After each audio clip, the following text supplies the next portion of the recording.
Hi, hello, வணக்கம். இன்னைக்கு ஒரு பயனுள்ள தகவல். என்னன்னா, நெல்லிக்காய் ஊறுகாங்க. தயவு செஞ்சு நெல்லிக்காய் ஊறுகாய் ரொம்ப சாப்பிடாதீங்க. முதல்ல சாப்பிடாதீங்கன்னு சொல்ல முடியாது. ரொம்ப சாப்பிடாதீங்க, குறைச்சிக்கோங்கன்னு தான் சொல்லணும். அப்புறமா கொஞ்சம் கொஞ்சம் கொஞ்சம் கொஞ்சமா குறைச்சி மொத்தமா கண்ட்ரோல் பண்ணி அப்படியே சாப்பிடாம விட்டுருங்க. அதான் சொல்ல முடியும். ஏன்னா எடுத்தோடனே சாப்பிடாதீங்கன்னா யாருமே கேட்க மாட்டாங்க. ட்ரிங்க் சாப்பிட்றவங்கள போயிட்டு சாப்பிடாதீங்கன்னா அவங்க கேட்க மாட்டாங்க. அத தான் பண்ணணும்னு பண்ணுவாங்க. அதுக்கு அதே மாரி தாங்க எந்த ஒரு விஷயமுமே. எதையுமே நம்மளால உடனே ஸ்டாப் பண்ணுங்க அப்படின்னு சொன்னா யாருமே ஸ்டாப் பண்ண மாட்டாங்க. அது நானா இருந்தாலும் சரி, நீங்களா இருந்தாலும் சரி, யாரா இருந்தாலும் சரி.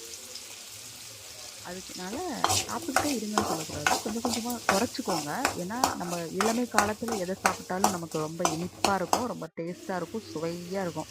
ஆனா வயசு ஆக ஆக தான் அதோட டேஸ்ட் வந்து நம்ம உடம்ப எவ்வளோ பாதிச்சிருக்குன்றது நமக்கு தெரிய வரும். அது இப்ப இருக்கக்கூடிய காலகட்டத்தில ரொம்ப மோசங்க. 2கே கிட்ஸ்லாம் வந்துட்டு கன்னா பின்னான்னு சாப்பிடுறாங்க. அதுக்காக ஊறுகாய் சாப்பிடுறாங்கன்னு சொல்லல. எதையுமே சொல்றேன் கன்னா பின்னான்னு சாப்பிடுறாங்க. ஸோ எல்லாத்தையுமே நம்ம கொஞ்சம் அ உணவு பழக்கவழக்கங்களே மாத்திக்கிறது பெட்டர். இந்த ஊறுகாய் நான் பண்ணிட்டு இருக்கேன். அது சும்மா டேஸ்ட்டுக்காக லைட்டா தான் நான் பண்றேன். இத வந்து அதிகமாலாம் தயவு செஞ்சு பண்ணி சாப்பிடாதீங்க. ஏதோ ஆசைக்கு பண்ணி சாப்பிட்றீங்களா? அத்தோட முடிச்சுக்கோங்க. அத போட்டு ஸ்டோர் பண்றது, அத வெயில்ல காய வச்சு எடுத்து சாப்பிடுறது. நீங்க நெல்லிக்காய கொலை பண்ணி சாப்பிடல. உங்க உடல்நல ஆரோக்கியத்த நீங்களே கெடுத்துக்கிறீங்கன்னு தான் நான் சொல்லுவேன். நெல்லிக்காய முடிஞ்ச அளவுக்கு சாறா குடிங்க. இல்ல பச்சையா சாப்பிடுங்க.